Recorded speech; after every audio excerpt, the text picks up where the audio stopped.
We're foodies. That's all he's heard about since he got here. I'm really hungry right now. I am. We just fed you. He really is really hungry. Come on. I really did walk him to get snacks before the show. He is hungry. All right. Well, do you ever feel like you're too old to try something new? People are living longer today. I'm living proof of that. And they're achieving more later in their life. Well, I'm not living proof of that. But it's so it's not out of the question. Roctogenarians. You made that word up, didn't you? I sure did, yeah. All right. They are late in life, debuts and comebacks and triumphs, all about the triumphs of those who made their marks late in life. Still hoping. I'm not giving up hope. We are joined by the author, who is CBS Sunday morning correspondent. You know Mo Rocca. You've seen Mo Rocca. How are you? I'm doing great. And Kent, it is amazing how long you've endured. I remember when you were doing weather during the Truman administration. Thank you. I appreciate that. Well, anyway, he was going to sell a book, but he's got to run. You did feed me, but you guys made me pay for the peanuts and the Chobani, and right. I understand. But then who got you the spoon?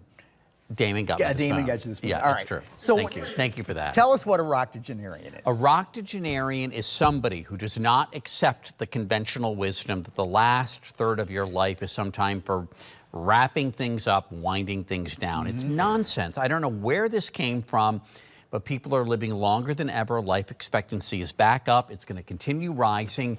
And we live long enough, if we're lucky, many of us live long enough to have whole other careers. You know, my finance guy always tells me this. So we're going to do this, and we're going to take out to 120, because every year, people are living longer and longer and longer, and it's going to happen.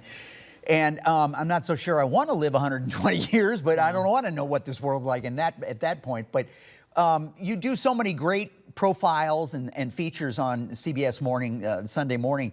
What led you to write the book? Was it just you've met so many of those people? Yes. Okay. I mean, let me put it this way.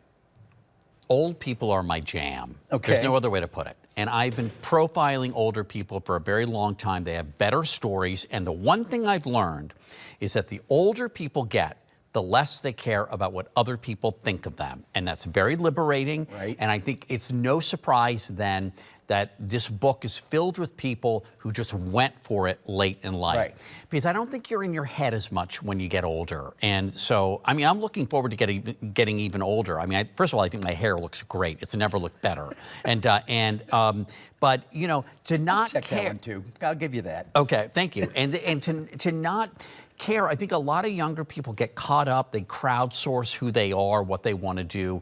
But this book is filled with people from Colonel Sanders. I was just going to say, you don't necessarily have to be alive to be in this book, right? No. I like dead people because they're easier to deal with. Yes, because they don't complain. And they never turn you down for an interview. Never. So tell us about Colonel Sanders. All right. Harlan Sanders was living his life. He was doing fine in the small town of Corbin, Kentucky.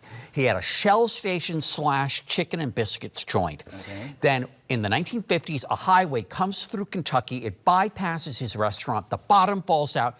He sells it at auction at a loss. He's 66 years old. He's making $105 a month in Social Security. He has no choice but to get in his car with 2 pressure cookers and a big bucket of his secret 11 herbs and spices recipe.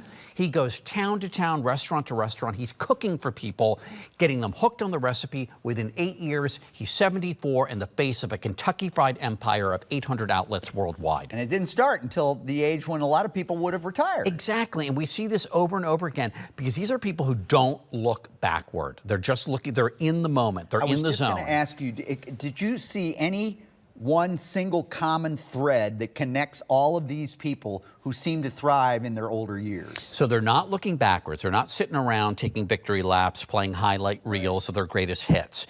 That's one thing. The other thing, I was looking forward to that too. And me too. And I think if you want to do that, it's fine. But these people are not like that. The other thing is that they're really resourceful. They look at endings as beginnings. And here's an example. The painter Henri Matisse, great modernist, successful throughout his life. In his 70s, cancer robs him of the ability to paint. He can't sit upright anymore. He has to be reclined in a wheelchair or in a bed. But he trades the paintbrush in for a giant pair of scissors, and he starts these elaborate paper cutouts that comprise this whole like rich era of his career, and brilliant in its own right. And he called it a second life. And you know, it was instinctual for him. He just thought, I'm going to figure this out. Or Sam and Betsy Farber, they're a couple. They retired. They've got money. They're in France.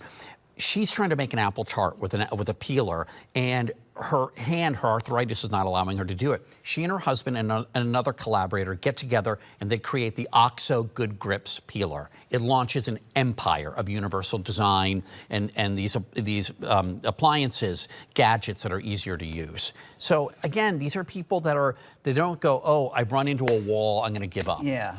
Wow, I'm dying to read this book now. Yeah, well, it's not just people. Mr. Pickles, the Houston Zoo tortoise, became a first-time father at the age of 90. I mean, you thought Al Pacino was impressive. He was just a kid at 83.